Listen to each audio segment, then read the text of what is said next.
Kali ini kita masuk di bab 2, masih di mata kuliah gambar teknik.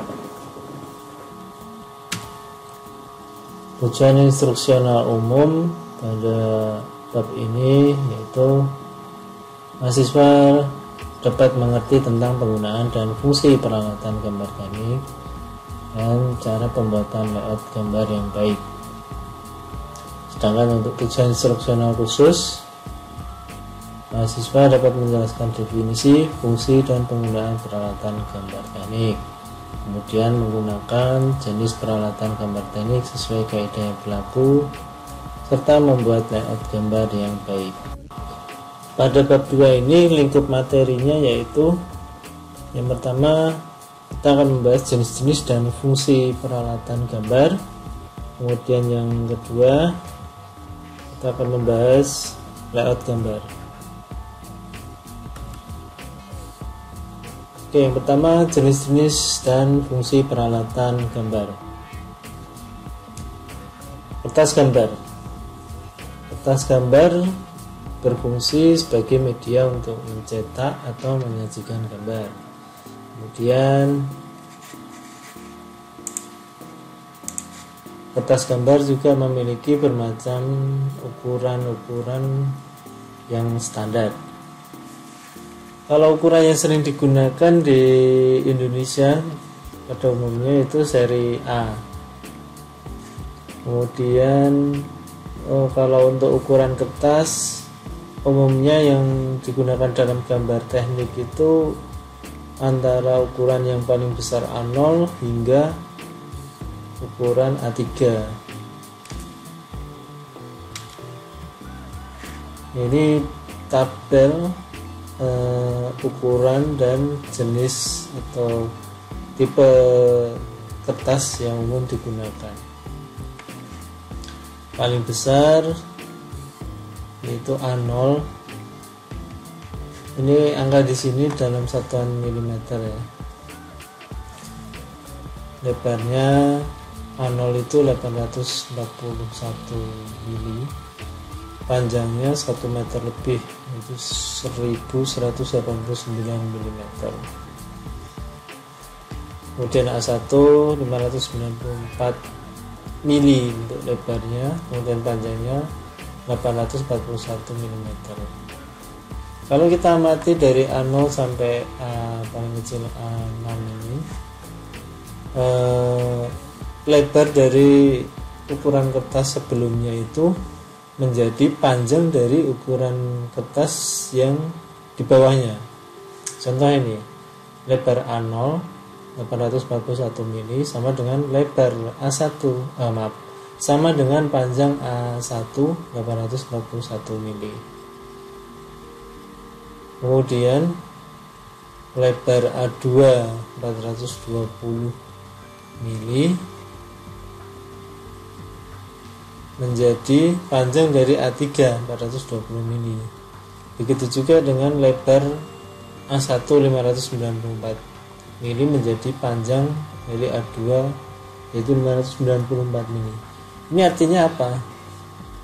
Artinya ukuran A0 ini atau ukuran kertas yang di atas ini sama dengan 2 kali dari ukuran kertas di bawahnya. Misalnya A0 ini ukurannya 2 kali dari A1. A1 juga ukurannya 2 kali lebih besar daripada A2. A2 ukurannya lebih besar 2 kali lipat daripada A3 dan seterusnya. Untuk ukuran margin tahu ya, itu tepi kiri dan tepi kiri kanan dan tepi atas bawah. Ini umumnya tepi kiri dibedakan. Tepi kiri kertas itu biasanya dibuat lebih lebar marginnya karena untuk mengantisipasi jika suatu saat gambar yang kita buat itu akan dijilid, dibuat buku atau dijepit di sebelah kiri. Karena kita menggunakan kaidah penulisan dari kiri ke kanan dan membuka buku dari sebelah kanan dibuka ke kiri gitu ya. Jadi yang dijepit atau di staples atau di lem biasanya margin tepi kiri, makanya kita kasih ukuran lebih lebar dibanding margin tepi lainnya. Untuk ukuran kertas A0 sampai A6 marginnya sebelah kiri sebaiknya sama, tetap 2 cm. Tapi untuk margin tepi lainnya, maksudnya tepi atas, kanan dan bawah, itu cukup 1 cm atau 10 mili untuk kertas A0 sampai A3. Jangan untuk kertas A4 sampai A6 5 mili aja cukup.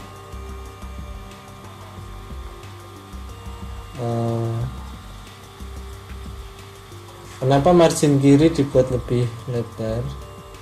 Tadi udah dijelaskan, karena itu tempat atau posisi untuk lem, staples atau dijilid.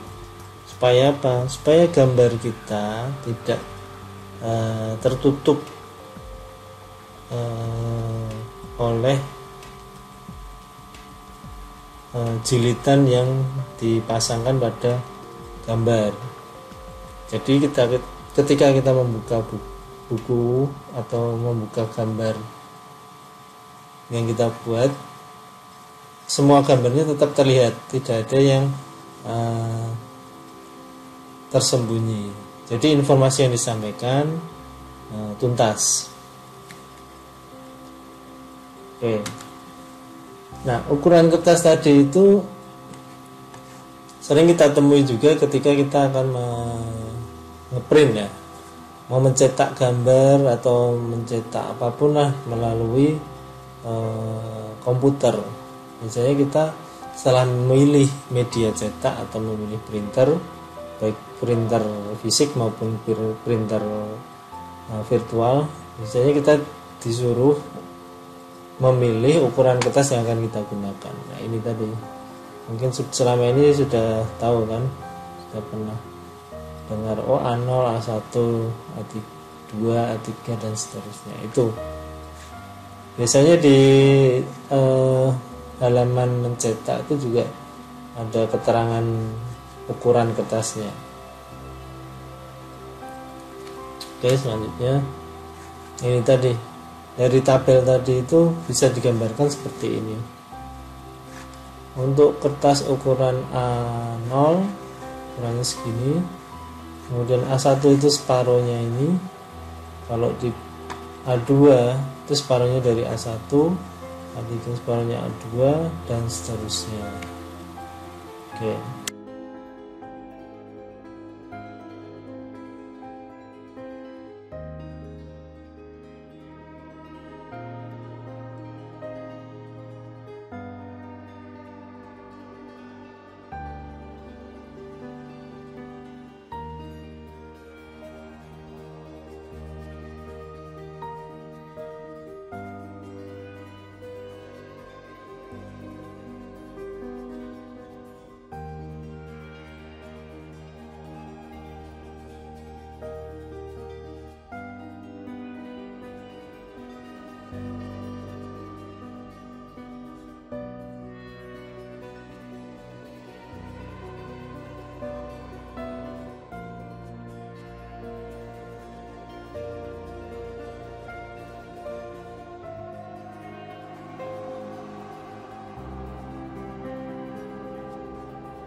Kemudian jenis-jenis kertas gambar.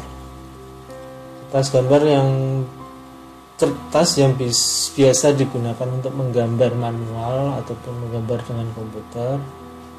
Itu yang pertama yang umum digunakan adalah kertas manila. Ciri-cirinya dia permukaannya halus, warnanya putih gitu. Tentunya kita kalau menggambar teknik menggunakan yang warnanya putih juga. Terus mungkin ini ada yang menganggap kok mirip kan ya kertas yang bisa kita ngeprint gitu kan, yang HVS gitu. Tapi beda, Manila ini lebih tebal karena beratnya per meter persegi itu lebih dari 80 gram biasanya, lebih berat dari kertas ABS. Oke. Berikutnya ada kertas milimeter block, yaitu kertas yang istilahnya dari pabriknya atau dari tempat pembuatannya ini sudah diberi garis-garis grid, yang ada yang tipis dan ada yang tebal. Yang tipis ini biasanya intervalnya atau jaraknya 1 mili. Kalau yang tebal ini itu intervalnya atau jaraknya 10 mili atau 1 cm. Kemudian per 5 cm dibuat lagi garis-garis yang lebih tebal lagi, seperti itu. Biasanya untuk membuat gambar konsep atau membuat gambar grafik yang membutuhkan ketelitian yang cukup tinggi. Warnanya selain biru juga ada yang hijau. Ini biasanya untuk gambar manual ya. Kalau pakai komputer jarang banget pakai kertas milimeter block ini. Oke. Nah, sekarang yang kertas ABS ini. Warnanya sama kayak Manila tadi, putih. Terutama yang untuk gambar teknik ya, warnanya putih juga. Ini beratnya lebih ringan daripada kertas Manila tadi.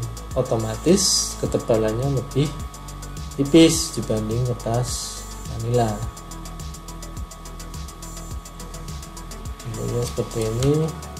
Nah, biasanya kalau kita lihat yang masih dibungkus itu ada keterangannya, kertas A3, terus ada keterangannya juga biasanya 80 GSM misalnya. Ini paling tebal. Ini juga ada, selain tulisan A3 juga ada ukurannya. Oke, lanjutkan. Berikutnya ini adalah kertas kalkir. Kertas kalkir itu pada zamannya dulu sangat populer untuk gambar teknik, bahkan hampir istilahnya wajib menggunakan kalkir.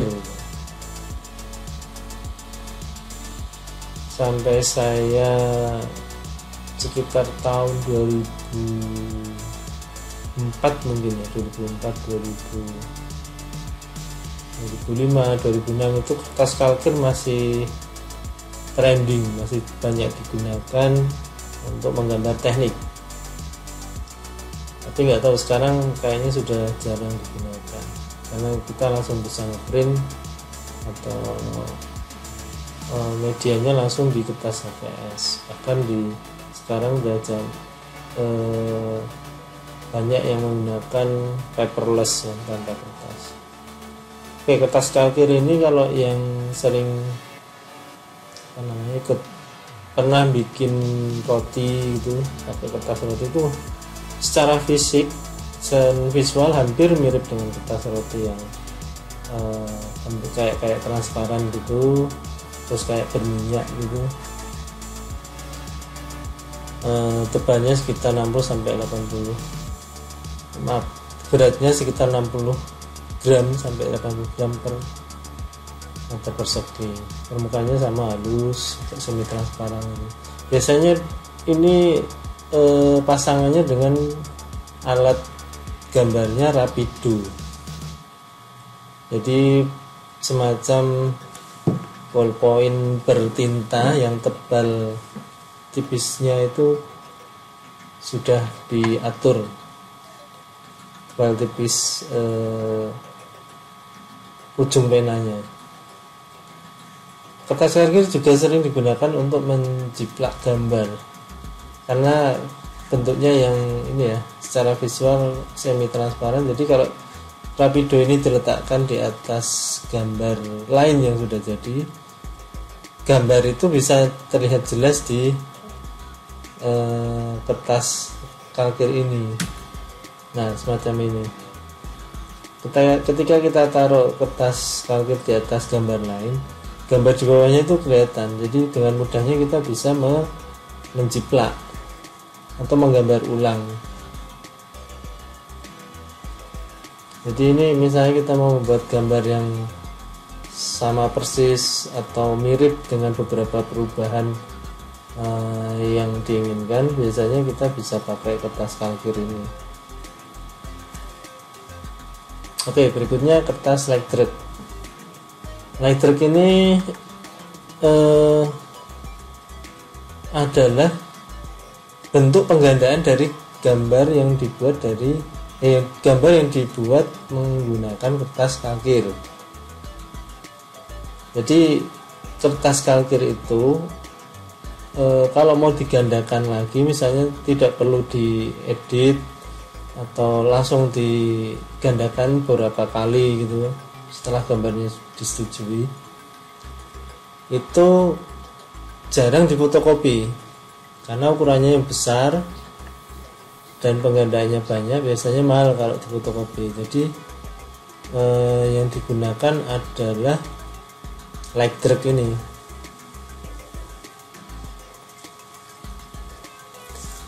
Lightrock ini sering disebut juga dengan ini cetak biru, atau istilah kerennya bahasa Inggrisnya itu blueprint itu ya. Kenapa? Karena garisnya itu memang benar-benar biru gitu.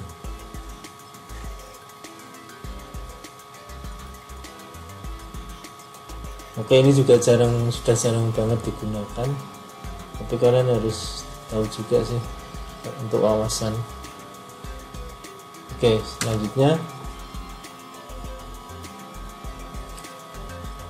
alat gambar lainnya yaitu meja gambar. Ini untuk penggambaran manual ya. Untuk penggambaran manual tentunya kita menggambar kertas itu tidak di sembarang tempat, tapi untuk kenyamanan, untuk kerapian,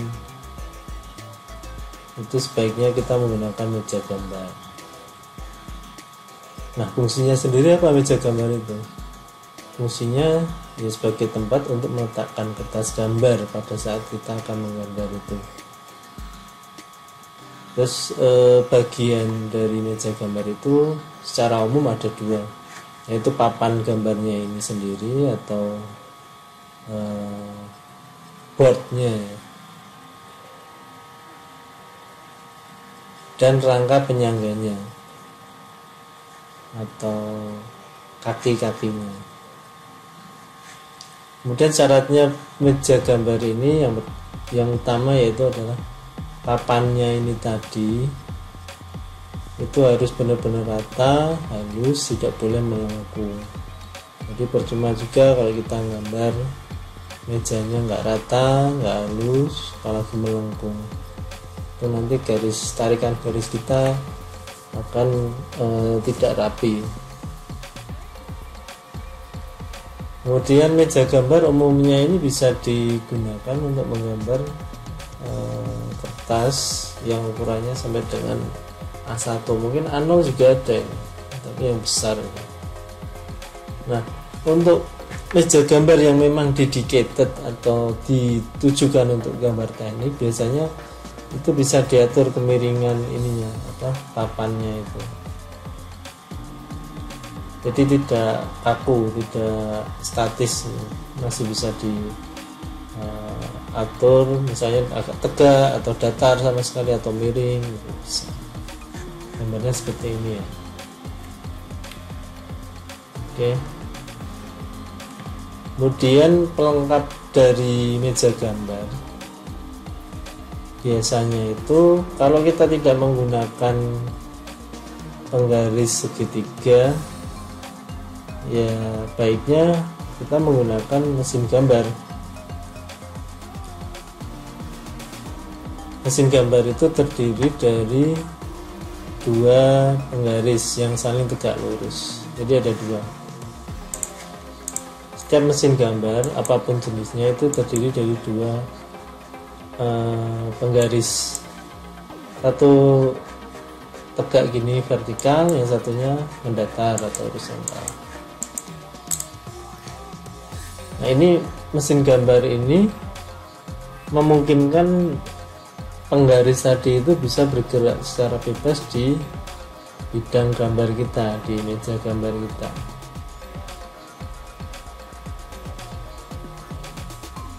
Bergeraknya yang jelas teratur dan bisa menjangkau semua area dari meja gambar ini. Terus berikutnya, oh ya, ini ada tipe mesin gambar yang pertama itu yang tipe arm atau berlengan ini.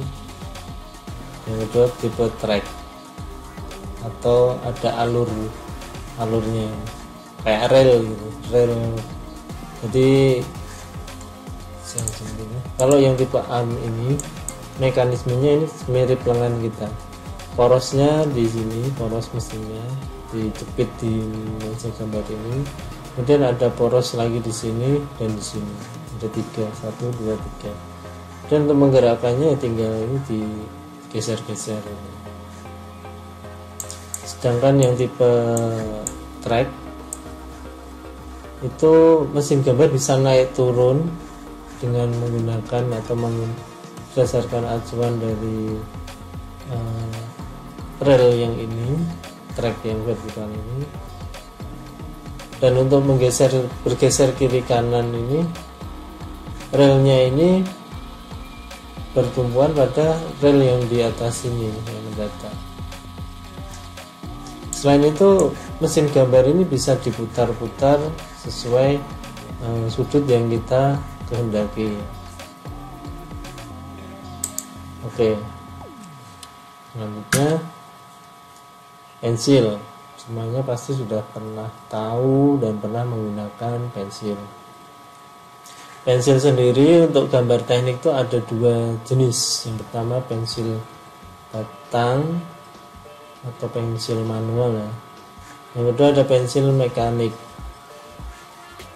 Pensil batang umum lah, kita mungkin sejak SD atau TK dulu udah pakai ini. Pakainya kayu, terus perlu rautan ya. Kemudian kalau mekanik itu isinya terpisah dari bodinya, isinya tidak perlu diraut tapi harus di refill. Kira-kira mana yang paling ramah lingkungan? Yang kayu itu kan membutuhkan bahan baku kayu ya, pohon. Ini kalau yang mekanik itu logam dan plastik. Oke.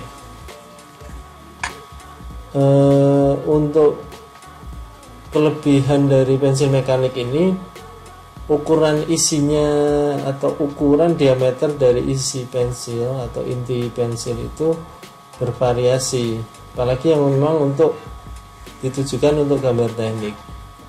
Itu ada yang ukurannya yang kita lihat ini 0,3, 0,5, 0,7, 0,9. 0,3 ini maksudnya 0,3 mili ya, diameter dari pensilnya itu.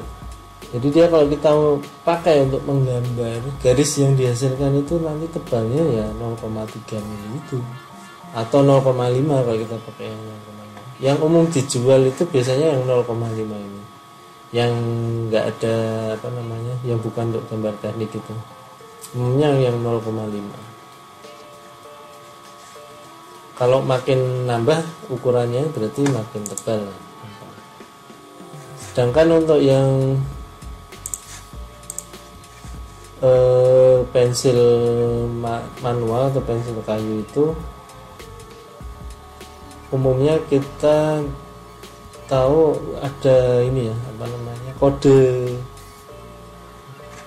2H, HB, 2B dan sebagainya. Ini kaitannya dengan apa? Dengan kepekatan dari ini grafitnya ini. Jadi ketika kita menggaris membuat garis atau membuat arsiran gitu. Untuk yang ukurannya paling besar ini 8B ini tentunya lebih tebal dibanding yang 2H apalagi. Oke, saya lanjutkan. Berikutnya cara penggunaan pensil.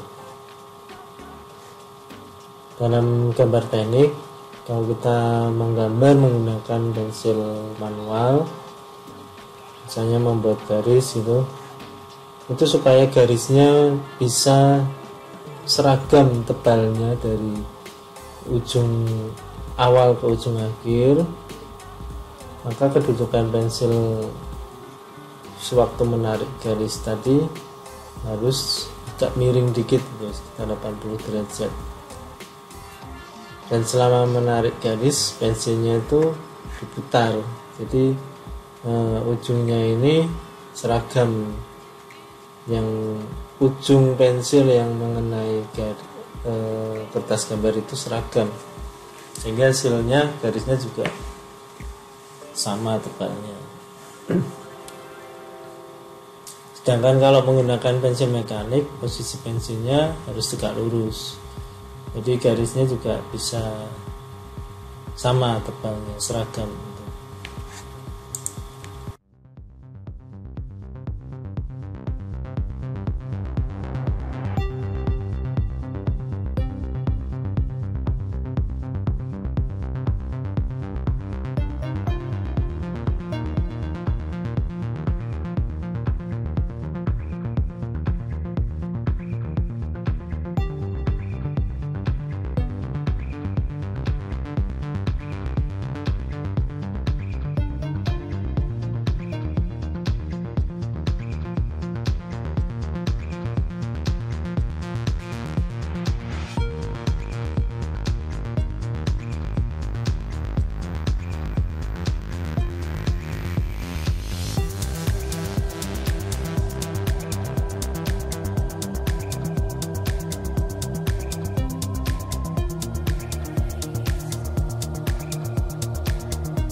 Berikutnya Rapido.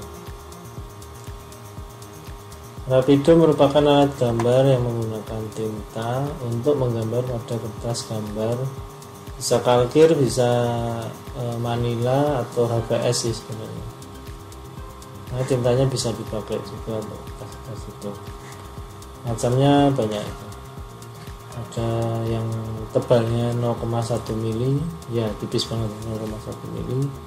Sampai ada yang 2,0 mili atau paling tebal mungkin 2 mili tebalnya.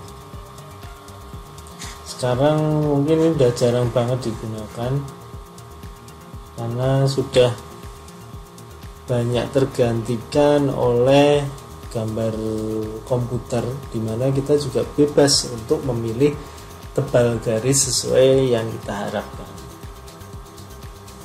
Jadi Rapido ini memang punya kelebihan, dia ketebalan garis yang dihasilkan dari Rapido ini biasanya konsisten. Saya ini 0,5 ya, tebal 0,5. Kalau dipakai untuk membuat garis ya tebalnya 0,5 terus dari ujung awal sampai akhir. Ini ada yang 0,2, ada yang 0,1. Oke, itu untuk wawasan ya. Sekarang udah jarang digunakan sih. Dan kita nanti nggak pakai ini. Oke, berikutnya kode pensil. Ini masih ada hubungannya dengan tadi ya, pensil manual maupun pensil mekanik. Tadi kita sempat lihat ada yang kodenya 8B, 2H gitu. Dari sini kelihatan makin banyak angkanya ini yang B nya ini itu makin tebal hasil goresannya pensil itu. Kalau di sini disebutkan paling lembut, terus yang H ini paling keras, hardest. Jadi bisa di mungkin kode H ini maksudnya hard, kalau B ini mungkin bold, tengah-tengahnya di F. Oke, berikutnya penggaris segitiga. Penggaris segitiga yang umum digunakan untuk gambar teknik itu biasanya sepasang gini, sepasang, yang satu sudutnya itu 30, 90, 60, dan yang pasangannya itu ukuran sudutnya di ketiga sudutnya itu 45 derajat, 90 derajat, dan 45 derajat. Fungsinya yang pertama jelas untuk membuat garis ya, garis yang lurus yang bisa diatur panjangnya. Kemudian kalau kita menggunakan dua penggaris segitiga ini, kita bisa membuat garis-garis yang sejajar, sudut-sudut istimewa, dan garis yang tegak lurus. Untuk cara penggunaannya, ini untuk meriksa saja ya kelayakan penggarisnya itu. Kemudian ini untuk penggunaan penggaris segitiga seperti ini.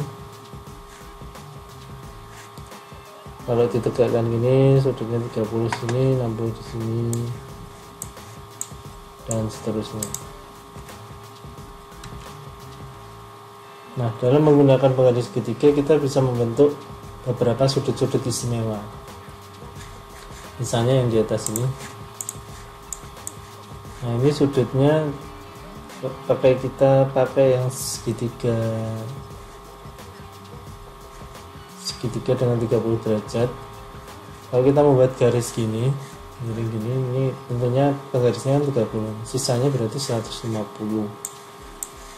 Karena ini kan 180 ya, 180 derajat ya. Begitu juga kalau kita berdirikan penggarisnya tadi, ini 60, ini 180. Nah, kalau ini kita gabung penggarisnya ini yang 45 dan 30, jadinya 75 derajat. Jadi kita bisa membuat juga sudut 105 derajat. Berikutnya untuk sudut 45, sisanya ini 135 derajat. Inilah sudut-sudut istimewa yang bisa kita buat dengan sepasang penggaris segitiga ini.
Oke, alat berikutnya yaitu mal atau sablon.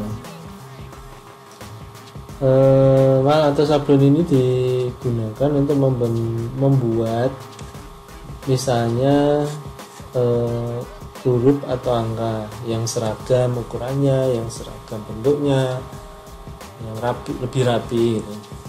Gambarnya seperti ini.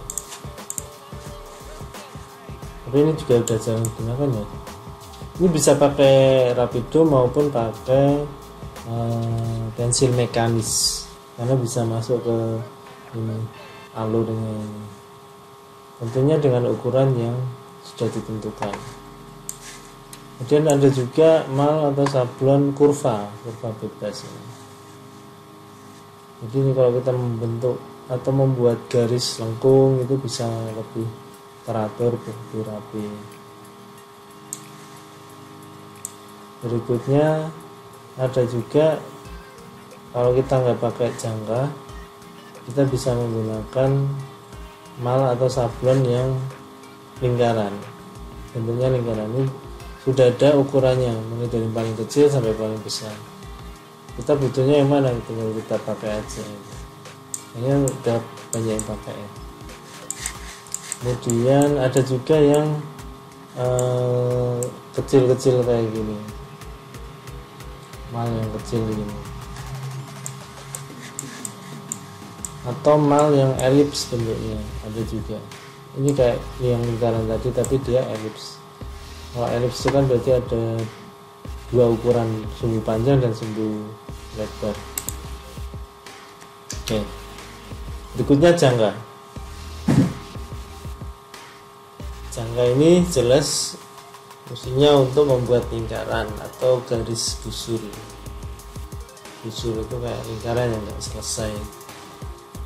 Kemudian bagian-bagiannya yaitu terdiri dari dua pasang kaki.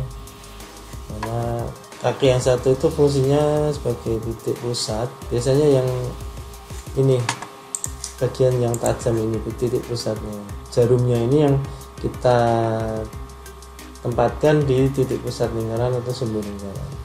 Kemudian kaki yang lain yang ada pensilnya, kalau pakai rapido berarti ditaruh di sini rapidonya itu, ini yang bergerak, ini yang menggambarkan lingkarannya itu. Ini pegangan untuk kalau kita naruh rapido misalnya, atau pensil mekanis atau apa lainnya itu. Oke, selanjutnya oh ya, jangka ini juga bisa untuk membuat sudut-sudut istimewa. Nanti pada bab berikutnya akan dijelaskan lebih lanjut.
Busur derajat. Fungsi dari busur derajat yaitu sebagai acuan dalam pembuatan sudut-sudut tertentu yang akurat, atau untuk mengukur kemiringan sudut dari suatu garis yang sudah ada. Kemudian busur derajat ini membagi sudut dari 0 sampai 180 derajat. Itu untuk yang seperti ini ya, yang setengah lingkaran. Tapi ada juga yang busur derajat yang full 130, full 360 derajat seperti ini.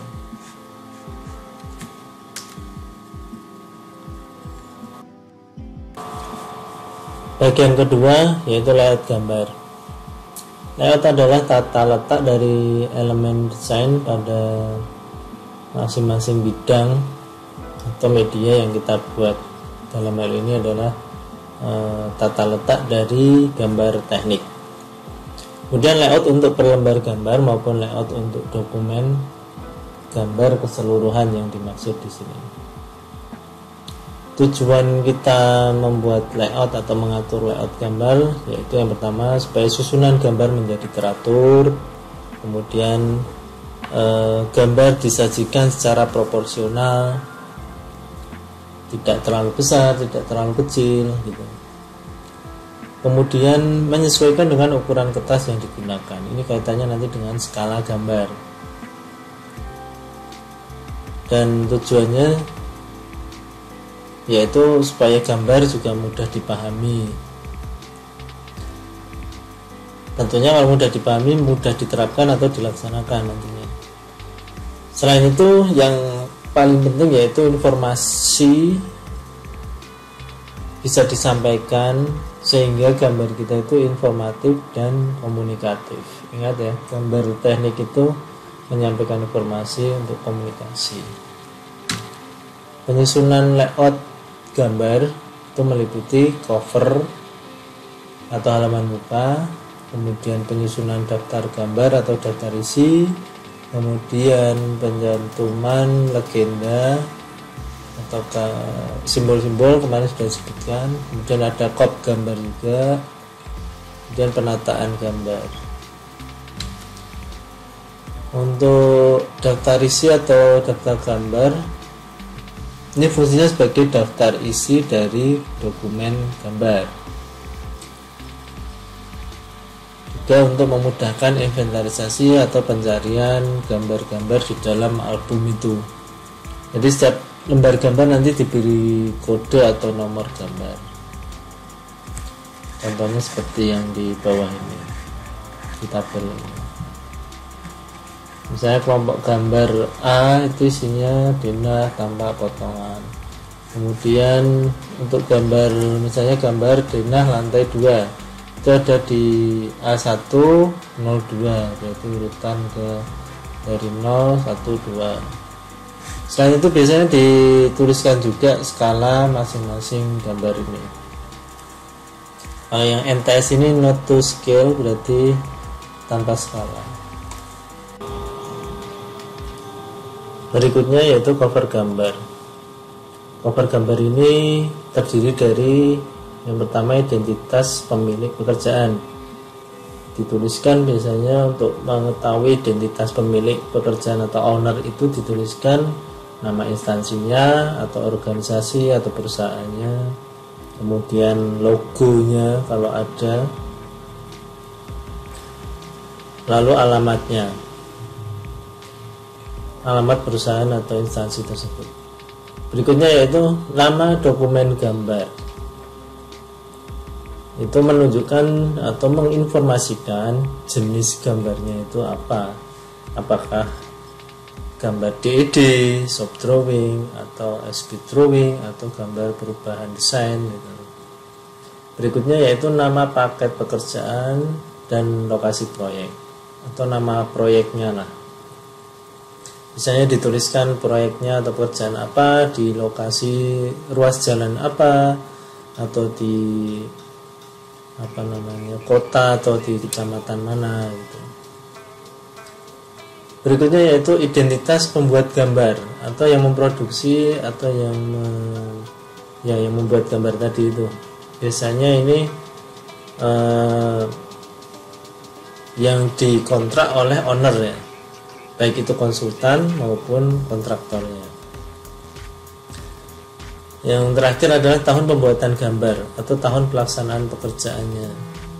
Tahun pembuatan gambar ini kalau itu gambar DED atau gambar review design. Kalau tahun pelaksanaan pekerjaan berarti ini gambar shop drawing dan gambar speed drawing.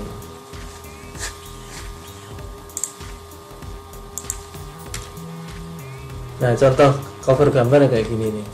Ini ownernya yang di atas ini, identitas owner atau pemilik pekerjaan, kemudian judul dokumen gambarnya apa, nama proyeknya apa, kemudian yang membuat siapa, konsultannya. Kalau ini kebetulan gambar DID. Kemudian tahun pembuatan dokumen ini. Nah, untuk shop drawing sama juga, di bab sebelumnya sudah pernah dibahas ya. Lanjut saja. Oke, berikutnya pembuatan gambar. Dalam pembuatan gambar kita harus memahami objek gambar yang akan kita gambar itu apa saja. Kemudian berikutnya memahami objek gambar ini dalam arti yang cukup luas ya. Pertama, memahami objek gambarnya itu gambar apa, namanya gambar apa, terus ukurannya berapa. Mungkin juga pengetahuan tentang objek itu fungsinya untuk apa, materialnya apa, terus mungkin juga metode pembuatannya seperti apa gitu. Oke, berikutnya kita harus juga mengerti ketentuan dan persyaratan dari gambar, dan kita harus mengatur skala gambar secara proporsional. Jangan terlalu besar gambarnya atau terlalu kecil sampai tidak terlihat. Kemudian kita juga harus menentukan nih ukuran kertas yang akan kita gunakan tuh ukurannya berapa, A0, A1, A2, A3 dan seterusnya. Tergantung permintaan dan kebutuhan sih. Misalnya di kerangka acuan kerja atau di kontraknya sudah dituliskan harus menggunakan ukuran kertas A3 misalnya, ya kita pakai kertas A3. Kemudian dalam pengaturan pada kertas gambar itu objek gambar juga harus kita tempatkan dengan teratur, dengan rapi, dengan proporsional urutannya. Berikutnya garis bantu atau garis-garis yang tidak terpakai harusnya sudah dihapus kalau sudah gambarnya mau diserahkan. Jadi yang kita sampaikan itu benar-benar gambar yang sudah jadi, yang tidak ada garis-garis bantu yang mungkin nanti mengganggu informasi yang akan disampaikan. Dan objek gambar juga harus selesai. Jangan gambar, misalnya mau gambar lingkaran masih setengah terus diserahkan, itu kan belum jadi berarti.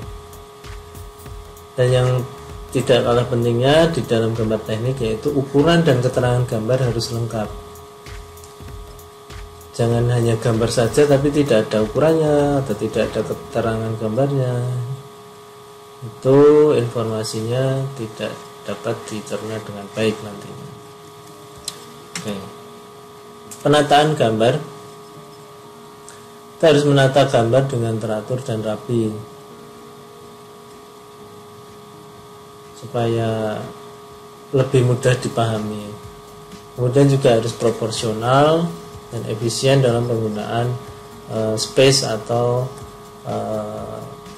bidang gambar. Kemudian penempatan gambar-gambarnya juga harus terstruktur, kontekstual dan informatif. Terstruktur itu berarti nyambung lah istilahnya. Habis gambar ini, berikutnya sebelahnya itu gambar yang masih ada hubungannya gitu dengan gambar sebelumnya tadi. Mungkin di bawahnya juga masih ada sisa tempat, kita taruh juga gambar yang masih nyambung juga. Kontekstual juga sama kayak gitu. Dalam satu lembar gambar sebaiknya kita menaruh gambar-gambar yang kontekstual, yang nyambung, yang masih ada hubungannya. Jangan yang tiba-tiba lompat ke objek gambar yang tidak nyambung, tidak ada hubungannya itu, nanti nggak informatif. Kemudian pada gambar peta sebaiknya arah utara itu selalu mengarah pada posisi atas atau sumbu Y positif atau ke arah depan kita kalau kita melihat gambar itu. Oke. Ini contoh penempatan layout gambar yang menurut saya cukup proporsional, cukup rapi dan memenuhi yang tadi kita bahas itu. Misalnya di sini denahnya, kemudian sini sebelahnya potongannya, potongan 1, kemudian sebelahnya lagi potongan 2, kan masih nyambung ini. Kemudian ini ada detailnya. Jadi dalam satu gambar ini, satu lembar gambar ini kita bisa mendapatkan informasi secara penuh, nggak sepotong-sepotong. Misalnya, loh ini gambar potongan dua-duanya mana? Tipikal potongan dua-dua. Ternyata di halaman berikutnya. Padahal sebenarnya di sini masih ada tempat yang bisa kita taruh gambarnya itu. Sebaiknya nyambung, kontekstual gitu, supaya informasi yang kita ingin sampaikan itu bisa terdeliver dengan baik. Jarak-jaraknya juga cukup proporsional, satu sama lain juga tidak saling mepet atau tidak kejauhan gitu. Mungkin di sini memang ada sisa tempat ya. Ya mungkin sudah tidak ada gambar lain yang bisa ditaruh di sini, ya mungkin dibiarin aja, nggak apa-apa sih. Jangan terus memaksakan nanti gambar lain taruh sini padahal nggak nyambung gitu. Oke. Ini salah satu contoh gambar yang mungkin bisa dianggap kurang proporsional penempatannya. Kenapa? Karena di sini sebenarnya nyambung gambarnya ini, saling berurutan. Nah, ini ada potongan F, G, denahnya di sini. Cuman penempatannya ini kurang proporsional ya, antara tulisan ini dengan bawahnya, tulisan denah ini dengan bawahnya, tulisan detail penulangan sayap ini dengan bawahnya itu terlalu mepet dengan garis tepi. Dan dari gambar ini, gambar potongan FF ini ke bawah juga hampir nggak ada spasi yang memisahkan bahwa ini dua gambar ini berbeda gitu.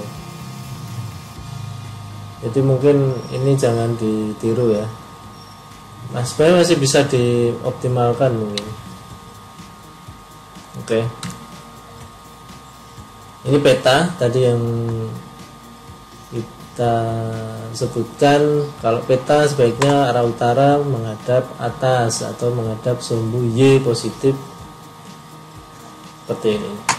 Jadi kalau dilihat gambarnya ini bisa dengan mudahnya kita menentukan, oh utara atas, berarti timur itu sebelah kanan, barat sebelah kiri, selatan sebelah bawah. Semudah itu. Oke, lanjut. Berikutnya kop gambar. Kop gambar atau kepala gambar atau apa ya? Ini kotak yang berisi informasi pada gambar. Ini juga tidak kalah pentingnya. Informasi yang ditampilkan dalam kop gambar ini cukup penting.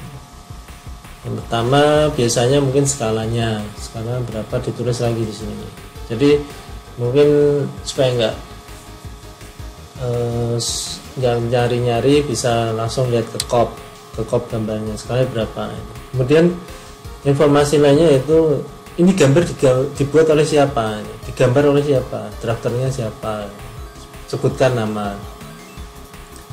Untuk apa ditulis digambar oleh siapa ya? Misalnya kita butuh klarifikasi atau butuh filenya gambar ini, kita tahu harus kontak siapa. Karena biasanya bawa filenya itu kan yang drafternya itu, yang nyimpen di mana, foldernya di mana, nama filenya apa, itu biasanya yang tahu dia. Kemudian ada diperiksa. Periksa ini berarti gambar ini diperiksa oleh siapa? Pejabat atau petugas yang memeriksa ini siapa? Engineer-nya siapa yang memeriksa gambar ini? Terus ada juga disetujui. kemarin sudah untuk gambar shop drawing, speed drawing, dan gambar review desain ya kayaknya ada ini. DID juga ada sih. Disetujui oleh siapa? Biasanya pejabat berwenang yang ownernya, biasa ownernya setuju atau enggak. Terus ada nama ini nama gambar, ini sesuai yang ditulis di halaman daftar isi. Di daftar isi tadi misalnya ini denah, gambar denah, nah itu daftar isinya itu tulis. Biasanya juga harus dituliskan ini nih, halaman berapa gitu. Kemudian tidak kalah pentingnya tanggal digambarnya kapan, tanggal diperiksanya kapan, tanggal disetujuinya kapan. Misalnya terus selalu ada tanda tangan yang menggambar, yang memeriksa, yang menyetujui. Kemudian kalau diperlukan disediakan tempat untuk catatan, misalnya yang berhubungan dengan materi gambar ini. Misalnya ada revisi apa gitu. Nah, ini posisi kop gambar ini bisa di bawah ujung pojok ini, bisa di samping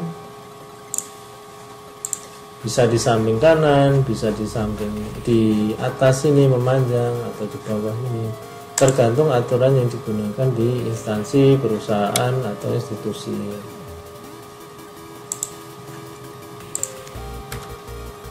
Nah, contohnya kayak gini. Kop gambar itu juga supaya rapi, supaya proporsional, kita kasih ukuran, dan huruf-hurufnya juga harus teratur. Tidak boleh seenaknya hurufnya, apalagi huruf Latin. Waduh, ini kalau yang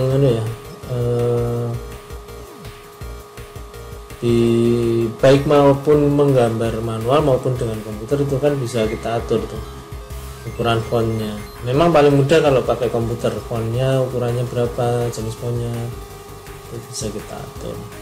Nah, ini contoh ukuran-ukuran kop gambar. Oke, demikian materi bab 2 ini. Terima kasih.